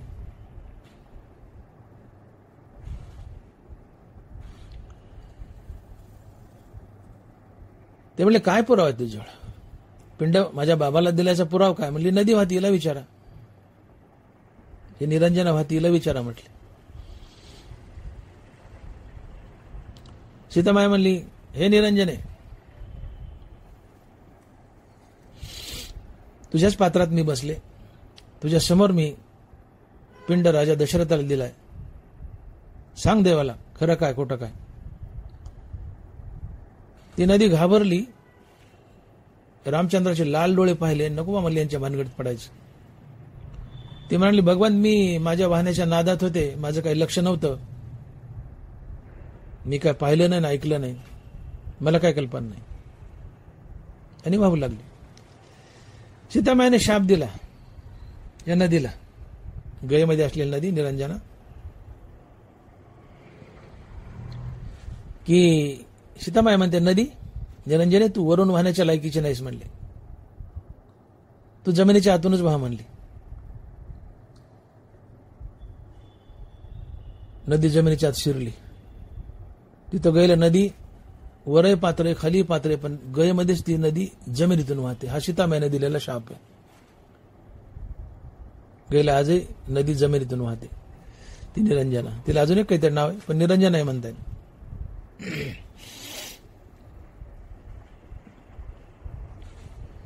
तिथे गाय चरत होती. सीतामाया त्या गायीकडे गेली, म्हणली अगं तू तरी पाहिला असेल, सांग ना देवाला खरं. ती गाय घाबरली देवाचे लाल डोळे पाहून. ती म्हणली मी माझ्या चरण्याच्या नादात होते, भगवंत मी काय पाहिलं नाही. सीतामायाला राग आला. अगं म्हणली तू धडधडीच पाहिलं आणि खोटं बोलायलीस? म्हणजे मी नाही पाहिलं. त्या गायला शाप दिला सीतेने की ज्या तोंडानं खोटं बोललीस ते तुझं तोंड विष्ठा भक्षण करेल, नदीला जाऊन गू खाईल, हिरवड करशील. कोणताही हिंदू मनुष्य तुझ्या तोंडाकडून तुझं दर्शन घेणार नाही, तुझ्या शेपटाकडून दर्शन घेईल आणि माणसाची विष्ठा भक्षण करशील, हिरवड करशील. आणि आजही गाय गोठ्यातून सोडले की नदीला पळते, तरवडीत पळते. जिथं माणसाने संडास केली तिथं जाऊन ती संडास खाती, माणसाची विष्ठा खाते. हा सीतामाईने दिलेला शाप आहे. आणि म्हणून आज लोक म्हणतात भांडणं लागले, कोणी शिवाय देऊ लागलं घाण घाण, तर माणसं म्हणतात अरे काय गायीसारखी हिरवड करायलास, काय गायीसारखी हिरवड करायलास. हिरवड करणं म्हणजे विष्ठा खाणे माणसाची. विष्ठा म्हणजे संडास, मोकळं बोलतो. विष्ठा म्हणजे संडास, गू खाणे. आजही गाय सोडली गोठ्यातून की पहिली नदीला तरवडीत पळते, जिथं माणसं विष्ठा टाकतात, शी करतात. गाय जाऊन ती शी खाते, विष्ठा खाते. हा सीतामाईने दिलेला शाप आहे. आजही हिंदू मनुष्य गायच्या तोंडाकून पाय पडत नाही, शेपटाकून पाय पडतो. शापित झाली गाय. एवढी पवित्र गाय पण शापित झाली. तिचं मुखच अपवित्र झालं. तिथे एक ब्राह्मण होता, तोच पूजेला आलेला. आम्हाला देवप्पा तुम्ही तरी सांगा ना, तुमच्या समोर मी पिंड दिलं राजा दशरथाला. त्या ब्राह्मणाला वाटलं अजून डबल केलं तर दक्षिणा डबल मिळेल. पिंड दिला म्हणलं ते पूजाच करायची नाही, दक्षिणा मिळायची नाही. त्याला लालसा सुटली. तो ब्राह्मण म्हटला मी काय पाहिलं नाही बा, माझं लक्ष नव्हतं, मी इकडे तिकडे बघत होतो. खरं सांगतो, हे पूजाच करायची नाही, माझी दक्षिणा जाईल. सीतामाईला राग आला. म्हणले हे ब्राह्मण देवता, तुम्ही माणूस आहेत, माणूस असून खोटं बोलायलात. आणि ज्या पैशासाठी, दक्षिणेसाठी खोटं बोलायलात, पैशासाठी खोटं बोलायलात, तुमच्या जीवनातली हाफाफ जाणार नाही. म्हणले किती मिळाल तुम्हाला भसर येणार नाही. सीतामाईने त्या ब्राह्मण देवताला शाप दिलाय. किती मिळाल तुला भसर यायचं नाही, तुझी हाफाफ जाणार नाही, हमेशा भुकेलाच राहशील. सीतामाईने त्या ब्राह्मण देवताला शाप दिलाय. तुळस होती, तुळशीला विचारलं बाजूलाच, अगं तुळशी तू तरी पाहिलं सांग ना, देवाच्या गळ्यातच तू सांग ना. ती तुळस घाबरली, देवाचे लाल डोळे पण. ती म्हणली मी नाही पाहिलं बाई. तुळशीला शाप दिला सीतामाईने. म्हणले की तू हमेशा उखांड्यावर, उकिरड्यावर उगशील. म्हणले चांगल्या जागेवर उगायची नाही, उकिरड्यावर उगशील. आणि गयेच्या या नदीच्या पात्रात कधीच उगणार नाहीस. तुळस सहसा करून उखांड्यावरच उगती. सीतामाईने दिलेला शाप. शेवटी तिथे एक वटवृक्ष होता, एक मोठा वडाचं झाड. सीतामाई त्या बाजूला चिटकून होता. सीतामाई वडाकडे गेली आणि म्हणली अरे वटवृक्ष राजा, तू बस पाहिलास ना, तो वड अर्ध्याच्या पुढे वाळलेला होता, अर्धा शिरवा होता. ते वडाचं झाड देवाला म्हणतं हे भगवंता रामचंद्र, तुमच्या राज्यात झाडं झुडपं बोलत नाहीत, पण मी बोलतो म्हणले. आता सीतामाई बोलतायत ते खरं म्हणले. त्यांनी माझ्यासमोर राजा दशरथाला पिंड दिलाय. वाळूच्या नदीच्या पात्रातून, वाळूतून हात वर आला. मी राजा दशरथ म्हटले. आकाशवाणी झाली, सीते मला पिंड दे. पिंड मागितला आणि सीतामाईने पिंड दिलाय. आणि त्या बोलतायत ते खरं म्हटले. देवाला विश्वास पटला. सीतामाईने त्या वडाच्या झाडाला वरदान दिलं की हे वटवृक्ष, तुला खूप खूप खूप आयुष्य लाभेल. आणि इथं येणारा प्रत्येक मनुष्य, गैला येणारा पिंडदान करणारा मनुष्य तुझं दर्शन घेईल. तुलाही एक प्रकारचं देवरूप प्राप्त होईल, तुझं आयुष्य वाढेल. म्हणून गैला पिंडदानासाठी गेलेली सगळी माणसं त्या वडाच्या झाडाचं दर्शन घेतात. त्याचं आयुष्य वाढलंय. अर्धा वाळला, अर्धा हिरवा होता, तो टवटवीत झाला सगळा. म्हणून वडाचं झाड जास्तीत जास्त जगतं. खूप आयुष्य असतं वडाच्या झाडाला. बाकी झाडं लवकर जातात, 100-200 वर्षात. पण वडाचं झाड खूप काळ टिकतं. सीतामाईने दिलेला आशीर्वाद. आणि म्हणून तुम्ही विचारलं की सांगा की कोणी एखाद्या मोठ्या माणसानं वर्षश्राद्ध केलंय का, पित्र घातलीत का, तर हो, उत्तर होय. काय देवानेच घातलीत, भगवान विष्णूने घातलीत रामाच्या अवतारात. प्रभू रामचंद्रानं आपले वडील राजा दशरथ यांचं गयेला पिंडदान केले, वर्षश्राद्ध केले, पितरही घातलीत. पण पितर अवश्य घाला. धनबराय पितराला एक यज्ञ म्हणतायत. बारकाईने ऐका. ज्ञानोबाराय पितराला एक यज्ञ म्हणतायत. ज्ञानोबाराय लिहित आहेत, यज्ञाबद्दल लिहित आहेत. ज्ञानोबाराय लिहित आहेत, या यज्ञ क्रिया उचिता यज्ञेशी हवन करिता हुताशे स्वभावता उरे जे जे. पितराकडे बोट केलंय. पितर घाला म्हणतायत ज्ञानोबाराय. आणि पितर काय आहेत तर पितर एक यज्ञ म्हणतायत. माऊली लिहितायत, या यज्ञ क्रिया उचिता यज्ञेशी हवन करिता हुताशे स्वभावता उरे जे जे. आपल्या आईवडिलाची पितर घालणं हा एक यज्ञ आहे. आणि या पितराच्या दिवशी भरपूर लोक जीव घाला, भरपूर अन्नदान करा. आणि अन्नदान केल्यानंतर, लोक जीव घातल्यानंतर जे काही अन्न उरेल ते उरलेलं अन्न एक यज्ञातला प्रसाद आहे. उरलेलं अन्न यज्ञातला प्रसाद आहे. आणि हे यज्ञातलं पितराचं उरलेलं अन्न जर खाल्लं तर तुमची सगळी पापं जळतात. तुमची पापं जळतात. ज्ञानोबाराय लिहित आहेत, ते सुखी आपला घरी कुटुंबेशी भोजन करी, ते भोग्याचे निवारी कल्मशाते. पितराच्या दिवशी भरपूर अन्नदान करा, भरपूर माणसं जेव घाला. माणसं जेवल्यानंतर जे अन्न उरल ते तुम्ही खा. हे उरलेलं अन्न, पितराचं उरलेलं अन्न हा एक महाप्रसाद आहे. हा यज्ञ प्रसाद आहे. तुम्ही सगळ्या कुटुंबियांनी एकत्र येऊन हे अन्न खा. हे यज्ञातलं, हे पितराचं उरलेलं अन्न खाल्ल्यानं तुमची सगळी पापं जळून जातात. ज्ञानोबाराय लिहित आहेत, ते सुखी आपला घरी कुटुंबेशी भोजन करी, की भोग्याचे ते निवारी कल्मशाते. पितराचं अन्न खाल्ल्यानं आपली पापं धुवून जातात. का तर पितर एक यज्ञ आहे.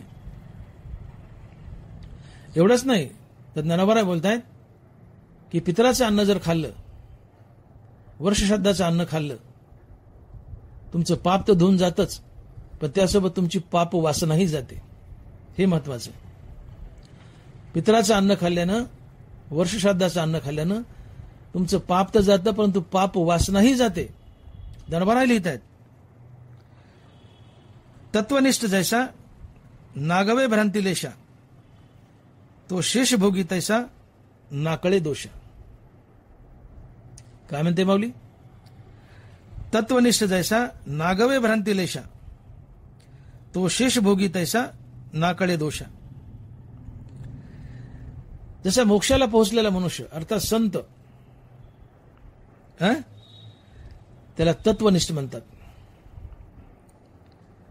हा तत्वनिष्ठ किंवा संत कधीच भ्रांतीच्या कचाट्यात सापडत नाही. भ्रांती म्हणजे काय? जगत सत्य आहे, मी देह आणि देह संबंधीने माझं, ही भ्रांती आहे, हे अज्ञान आहे, ही माया आहे. आणि जगात मिथ्या आहे, मी देह नसून आत्मा आहे, म्हणजे भ्रांती जाणं, अज्ञान जाणं. मग संत जसा कधीच भ्रांतीच्या कचाट्यात सापडत नाही, संत जसा कधीच भ्रांतीच्या कचाट्यात सापडत नाही, तसं पितराचं अन्न खाल्लेला मनुष्य दोषाच्या कचाट्यात सापडत नाही, दोषाच्या कचाट्यात सापडत नाही. मुद्दा नीट आहे का? ज्ञानोबाराला काय म्हणायचे? जसा एक संत महात्मा तत्वनिष्ठ जसा भ्रांतीच्या कचाट्यात कधीच सापडत नाही, तसं पितराचं अन्न खाल्लेला मनुष्य दोषाच्या आणि पापाच्या कचाट्यात सापडत नाही. अर्थात पितराचं वर्षश्राद्धाचं अन्न खाल्लं तर तुमचं पाप तर धुवून जातच, पण त्यासोबत पाप वासनाही जाते. ज्ञानोबाराय लिहित आहेत, तत्वनिष्ठ जैसा नागवे भ्रांतिलेशा, तो शेषभोगी तैसा नाकळे दोषा. तो शेषभोगी तैसा नाकळे दोषा. वर्षश्राद्धाचं पितराचं अन्न खाल्लं तर तुमचं पाप तर जातं, पण पाप वासनाही जाते. तुमच्या हातून पुन्हा पाप घडत नाही, दोष घडत नाही. शब्द कसा आहे बघा, तो शेषभोगी तैसा नाकळे दोषा. पितराचं श्राद्धाचं अन्न खाल्ल्याने पुन्हा भविष्यात तुमच्या जीवनात तुमच्या हातून दोष घडत नाहीत, पाप घडत नाहीत, म्हणजे तुमची पाप वासना गेली. अर्थात पितराचं श्राद्धाचं अन्न खाल्ल्याने पाप तर जातं, पण सोबत पाप वासनाही जाते. हे महत्वाचं आहे. इतकं महत्व ज्ञानोबाराय पितराच्या श्राद्धाच्या अन्नाच्या जेवणाला म्हणतात. आणि म्हणून बरेचसे लोक म्हणतात आम्ही श्राद्धाचं जेवत नाहीत, पितराचं खात नाहीत. असं करू नका. आवर्जून खा. न बोलता जा. शेजारच्या घरी पित्र आहेत, नाही बोललं तरी जा. का तर ज्ञानोबा म्हणतात पाप आणि पाप वासना जाते पितराचं अन्न खाल्ल्याने. म्हणून पितराचं श्राद्धाचं अन्न वर्ज्य करू नका. आमंत्रण आलं आवर्जून जा. आमंत्रण नाही आलं तरी शेजारच्या घरी बळत जा. वर्ष श्राद्धाचं पितराचं अन्न जरूर खा. का तर वर्ष श्राद्ध आणि पितराचं अन्न खाल्लं तर तुमचं पाप आणि पाप वासना दोन्ही निघून जातात. आणि म्हणून पित्र घाला आणि पितराचं अन्न खा. आणि मग ज्ञानोबा लिहित आहेत की गुरुगोत्र अग्निपूजी अवसरे भजे द्विजी निमित्तातिकीयजी पितृदोष. गुरुगोत्र अग्निपूजी अवसरे भजे द्विजी निमित्तादिकीयजी पितृदोष. आणि मग पित्र घाला, अवश्य घाला आणि वेळेवर घाला. वेळेवर घाला. पित्राचा टाइम आहे दुपारी 12 ते 3. दुपारी 12 वाजता पितर तुमच्या दारात उभे असतात. तुमचे मयत आई वडील तुमच्या दारात उभे असतात हात पसरून की आमचा भोग आम्हाला द्या, आमचं अन्न आम्हाला द्या. पितराला दारात तिष्ठायला लावू नका. सकाळी 6 ते 9 हा देवाचा टाइम आहे. 6 ते 9 या वेळा देवपूजा करावी, उरकून घ्यावं. 6 ते 9 देवाचा टाइम. 9 ते 12 माणसाचा टाइम, जेवण खाऊन करून घ्यावं. 12 ते 3 पितराचा टाइम. 12 ते 3 या वेळात पितरांना जीव घालावं. आणि 3 ते 6 भूताचा टाइम. आणि म्हणून भूताला निवड टाकायचं हटलं, अंड टाकायचं हटलं. खेड्यात किंवा कुठेही शहरामध्ये बायका दिवस मावळ्याच टायमाला काळं लावतात त्या अंड्याला, निवदाला आणि भूताला टाकतात. तो भूताच टाइम आहे 3 ते 6. 6 ते 9 देवाच टाइम. 6 ते 9 देवाच टाइम. 9 ते 12 माणसाचा टाइम. 12 ते 3 पितराच टाइम. आणि 3 ते 6 भूताचा टाइम. मग या 4 प्रहारापैकी 12 ते 3 हा पितराचा टाइम आहे. आणि 12 वाजता 12 ते 3 हा पितराचा टाइम. 12 वाजता पितर तुमच्या दारात उभे असतात. ते बघत असतात. अदृश्य दिसत नाहीत आपल्याला, पण आलेले असतात, बघत असतात आमची मुलं आमच्यासाठी काय करतायत. आणि मग कधीही पितूर 12:15 वाजता जीव घालावा. पुष्कळदा पितूर याला उशीर करतो. 2 वाजितो, 2:30 वाजितो. पितर तिष्ठतात, वाट पाहतात, रुष्ट होतात, घेतात तुमचा अन्नाचा प्रसाद 3 वाजेपर्यंत, पण नाराज होऊन. पण पितराला तिष्ठायला लावू नका. बरोबर 12:15 वाजता पितूर जेव घाला. मी तो 12 वाजून 5 मिनिटांच घाला. कारण गरुड पुराण सांगतं बरोबर 12 वाजता पितर तुमच्या दारात उभे असतात. भराच्या आधी स्वयंपाक उरका. 12ला पितर आलेत, दारात उभेत. बरोबर 12 वाजून 5 मिनिटांनी मॅक्झिमम 12:15 पितूर जेवायला घाला. हा अन्नप्रसाद पितरांना जातो, पुण्यही जातं, संतुष्ट होतात, सुखी समाधानी होतात, तुमच्या तोंडावरून हात फिरवतात, अदृश्य रूपानं संतुष्ट होतात, आशीर्वाद देतात, निघून जातात. तुम्हाला भूक लागली, 12 वाजलेत, बायकोचा स्वयंपाक उरकला नाही, ते म्हणतात जेवायला वाढ ग. ते म्हणते थांबा थोडं. 12:30 वाजले, जेवायला वाढ ग, थांबा थोडं. 1 वाजला, 1:30 वाजलाय, नवरा म्हणतो वाढ ग जेवायला, थांबा थोडं. बायको थांबा थांबाच म्हणते. 2:30 वाजले, 2:45 वाजले, शेवटी 2:45ला जेवायला दिलं. तुम्ही जेवाल, पण नाराज होऊन, रुष्ट होऊन. बायकोला 12ला जेवण मागितले, बायकोने 12, 12:15 जेवण दिलं, तुम्ही संतुष्ट होता. पण ते जेवण बायकोने 2:30-3ला दिलंय, जेवता पण असंतुष्ट होता. तशी तीच पितराची गत आहे. पितर 12ला उभा आहेत दारात, जेवण मागतायत, द्या ना 12:15. संतुष्ट होतात, आशीर्वाद देतात, आनंदाने निघून जातात, प्रसन्न होतात. पण ते टंगळमंगळ करू बघू फार 2:30, 2:45ला जेवण दिलंय, जेवतात पण नाराज होतात, रुष्ट होतात. कोणी पित्र घालतच नाहीत, घातले तर टंगळमंगळ करून उशिरा जेवण द्यायचं. पितर रुष्ट होतात, निघून जातात, आणि आम्हाला पितृदोष लागतो. मग पितृदोष लागला. पितृदोष ही आमच्या पितरांची आमच्यावर असलेली अवकृपा आहे. पितळ वेळेवर जीव घाला, त्यांची आपल्यावर कृपा होते. पण अवेळी जेवण घातलं किंवा घातलंच नाही, पितरच घातले नाही किंवा घातले तर अवेळी घातले, पितरांची अवकृपा होते. ते रुष्ट होतात, नाराज होतात, बद्दुवा देतात. मग आम्हाला पितृदोष लागतो आणि मग घरात संकट, इडापिडा, भसर न येणं, दुखणे भाणे, माणसात न पटणं, भांडण तंटे उभे राहतात, घर बेजार होतं. मग आम्ही कुठल्या तरी ब्राह्मणाकडे जातो, ब्राह्मण म्हणतो तुम्हाला पितृदोष आहे. मग जा म्हणतो नाशिकला, आता शनीच्या राक्षस भवनला, तिथं 4-5 दिवस आम्ही मग नारायण नागबळी करतो, खवट करतो, चप्पी करतो, माघारी येतो, भरपूर पैसा खर्च करतो. मग हे सगळं करू सर पितरच चांगले घाला की, हा पितरच चांगले घाला ना. आणि म्हणून नरबरा आम्हाला या 3ऱ्या अध्यायात या 5 वयातून इशारा करतायत की बाबांनो, तुम्ही तुमच्या आईवडिलाचा 10वा, 13वा, 14वा अर्थात गंगापूजन, पुढे महिना जेवण, वर्षश्राद्ध आणि दरवर्षी नियमित पित्र किंवा झालं शक्य तर दरवर्षी पुण्यतिथी, या गोष्टी आनंदाने आणि आवर्जून करा. वर्षश्राद्धाला, पितराच्या जेवणाला भरपूर माणसं जीव घाला, भरपूर अन्नदान करा. या वर्षश्राद्धाला, पितराला कथा कीर्तन करा, भजन कीर्तन करा, हरिनाम घ्या, एखादी हरिकथा करा किंवा एखादं कीर्तन करा, जमेल ते करा.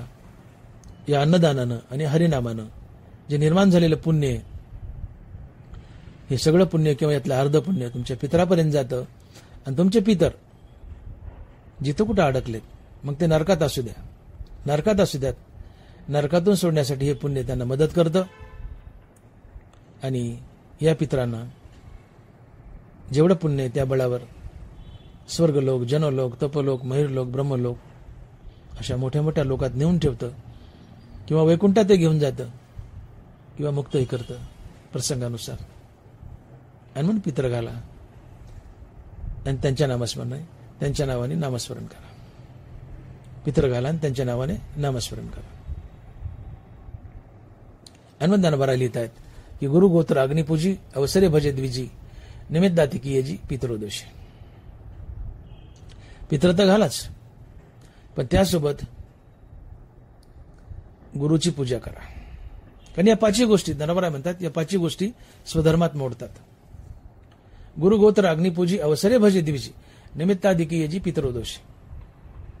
गुरुची पूजा, आपलं गोत्र, आपल्या घरातील कुळातील वडीलधारी माणसं,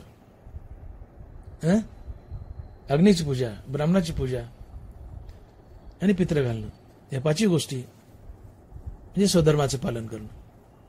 आपलं कर्म देवाची पूजा म्हणून तर कराच, तो खरा स्वधर्म आहे. पण या 5 गोष्टी करणं हा सुद्धा स्वधर्मच आहे. आणि म्हणून गुरुची पूजा करा, गुरुची सेवा करा. गुरुकडे कधी पाठ फिरू नका. गणबारा लिहित आहेत की गुरुच्या सेवेने तुमचं जीवन धन्य होतं, करत करत होतं. हनुमान माऊली लिहित आहेत की म्हणून जाणतेनी गुरु भजीजे त्याने कृत्य कार्य होईजे, जसे मूळ सिंचने सहजे शाखा पल्लव संतोषी. झाडाच्या मुळाला जर सहज पाणी टाकलं, सहज, मुद्दाम नाही, सहज, मूळ सिंचने सहजे शाखा पल्लव संतोषित. झाडाच्या मुळाला सहज पाणी टाकलं तर पानाला टवटवी येते, पानं धन्य होतात. तसं गुरुच्या सेवेने आमचं जीवन धन्य होतं, आमचं जीवन करत करत होतं. आम्हाला पावलं पावले यश लाभतं, बरकत येते. आणि तो परमार्थिक गुरु असेल तर मुक्तीही मिळते. म्हणून जाणतेने गुरु भजीजे त्याने कृत्य कार्य होईजे, जसे मूळ सिंचने सहजे शाखा पल्लव संतोष. गुरु शालेय जीवनातील असो किंवा पारमार्थिक जीवनातील असो, गुरुला भजा, त्याला वंदन करा, गुरु दिसला पाय पडा. प्राथमिक शाळेपासून तर कॉलेज या कालावधीत घेतलेलं जेवढं शिक्षण आहे, गुरु कुठला असो, प्राथमिक शाळेचा असो ना तो कॉलेजचा असो, दिसला पटकन त्याच्या पाय पडा. गुरुचा कृपाशीर्वाद घ्या. कारण गुरु देवाच्या ठिकाणी आहे. गुरु देवापेक्षाही मोठा आहे. गुरु देवापेक्षाही मोठा आहे.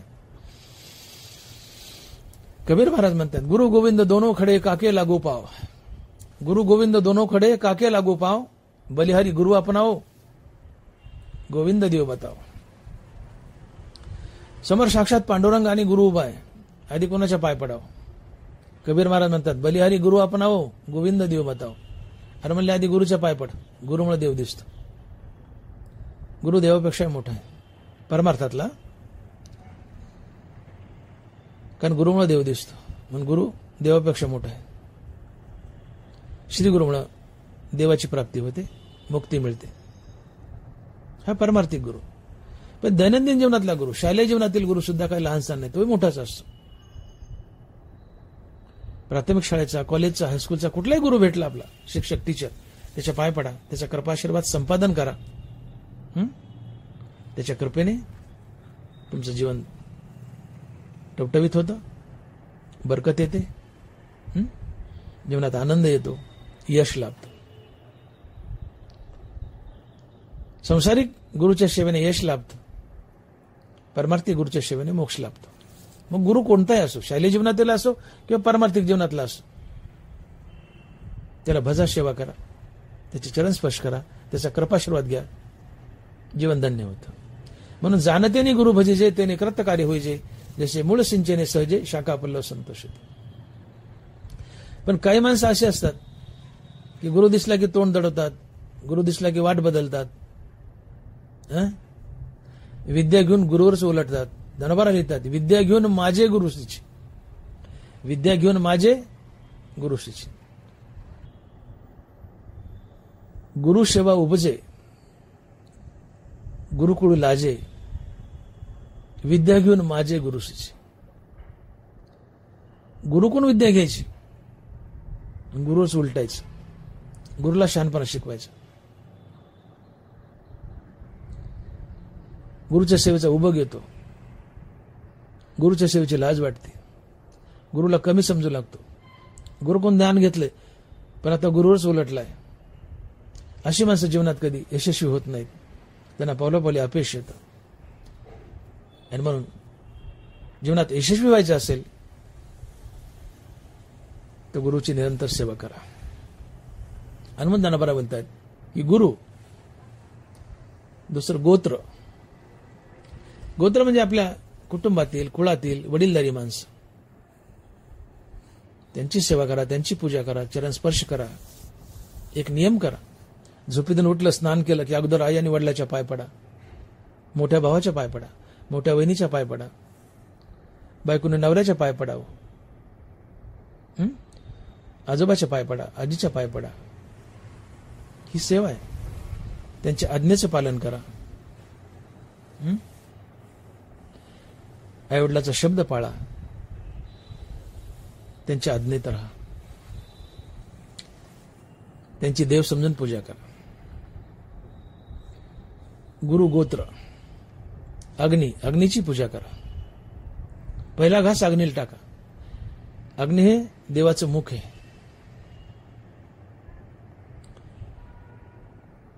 मला आजही आठवतं की आमचे वडील चुलीपुढे बसून चहा प्यायचे. आई चहा करून द्यायची आणि वडील चुलीपुढे बसलेत आणि आम्ही बाजूला पायऱ्यावर बसले असायचो, चिरबंदी वाडा. आईने चहा दिला की वडिलांनी त्या कपात बोट बोडवायचं आणि त्या चहाचे 4-5 थेंब अग्नीत टाकायचे चुलीमध्ये. मी म्हणायचं, दादा असं काम करतो? ते वडील म्हणायचे, अरे आपण काही खाण्याच्या आधी अग्नीला द्यावं, अग्नी हे देवाचं तोंड आहे, अग्नीत टाकलं ते देवाला जातं, पांडुरंगाला जातं. इतक्या जुन्या काळी अडाणी माणसाचे इतके थोर विचार होते. अग्निमुखी हवन. अग्नी देवाचं मुख आहे, पांडुरंगाचं मुख आहे. अग्नीला टाकलं, पांडुरंगाला टाकलं. आधी देवाला खाऊ घाला, मग तुम्ही खा. देवाला न दाखवता खाल्लं तुम्ही चोर आहेत. घरातला स्वयंपाक रोजचा आधी देवाला नैवेद्य दाखवा आणि मग तुम्ही खा. देव संतुष्ट होतो, कृपा करतो. आणि देवाला न दाखवता तुम्ही खाल्लं तर तुम्ही चोर आहेत. अग्निदेवाचं मुख आहे. आजही शेतात गेलो तो हुरडा खाताना आपण पहिला घास हुरड्याचा अग्नीला टाकतो, भट्टीला टाकतो त्या, आणि मग आपण खातो दुसरा घास. अग्नीला हवन करा. हा यज्ञ आहे. ही सगळी यज्ञ आहेत.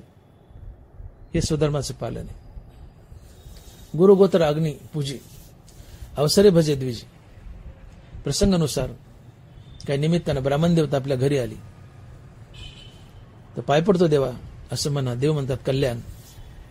कारण ब्राह्मण हा पृथ्वीतळीचा देव आहे. हे पृथ्वीतळीचे देव. ब्राह्मण हा साक्षात पृथ्वीवरचा देव आहे, पांडुरंग आहे. ब्राह्मण देवतेचे चरण स्पर्श करा. त्यांना ब्राह्मण देवता असं म्हणा. नुसतं ब्राह्मण म्हणू नका, ब्राह्मण देवता म्हणा. पाय पडतो देवा कल्याण असा आशीर्वाद घ्या. ब्राह्मण देवतेचे चरण स्पर्श करा, त्यांचा आशीर्वाद घ्या. त्यांच्या इच्छेप्रमाणे त्यांना दानधर्म करा, दक्षिणा द्या, खाऊ पिऊ घाला. आपलं मनोगत, आपल्या इच्छा विचारा, पंचांग विचारा, काय विचारायचं विचारा, दक्षिणा द्या, त्यांची सेवा करा, खाऊ पिऊ घाला. अवसरे भजे द्विजी. आणि शेवटचं आपण तर पाहिलेच, निमित्ताधिकी यजी पितरोदेशे. निमित्ताधिकी यजी पितरोदेशे हे शेवटचे. म्हणून आजच्या प्रस्तुत या 5 वयातून ज्ञानोबा आम्हाला अट्टासानं सांगतायत की बाबांनो, आपलं कर्म तर देवाची पूजा म्हणून करा, आपलं कर्म फलत्यागयुक्त करा. हे तर स्वधर्माचं पालन आहेच. पण त्यासोबत ज्ञानोबा सांगतायत की गुरुची सेवा करा. आपले गोत्र कुटुंबातील वडीलधारी माणसं आहेत त्यांची पूजा करा, अग्नीची पूजा करा, प्रसंगानुसार ब्राह्मण देवतेची पूजा करा, आणि आपल्या आईवडिलांची पितरं जरूर घाला. या सगळ्या यज्ञक्रिया आहेत. या सगळ्या गोष्टी करणं म्हणजे स्वधर्माचं पालन करणं होय.